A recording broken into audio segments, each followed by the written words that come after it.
Endapo wewe mwanaume utapuuzia changamoto ya kisukari, ukapuuzia hii changamoto kwa muda mrefu bila kupata matibabu sahihi, kumbuka utaenda kujiathiri pakubwa sana. Kwanza, unaweza ukapoteza uwezo wa kuona. Pili, utakumbana na hali ya ganzi za mara kwa mara. Tatu, hii hali inaweza ikakupelekea kuathiri figo zako. Ila mbaya zaidi, kwa kuwa wewe ni mwanaume, tendo la ndoa kwako itabaki historia.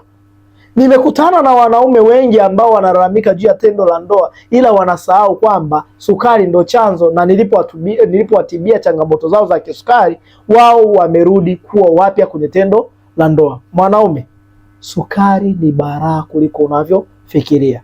Njoo nikupatie matibabu asili yataenda kutibia changamoto yako kuanzia kwa miezi 2-3. Utakuwa umepona na umerudi kwenye hali yako ya kawaida. Dr. Seif, nipo kwa ajili yako.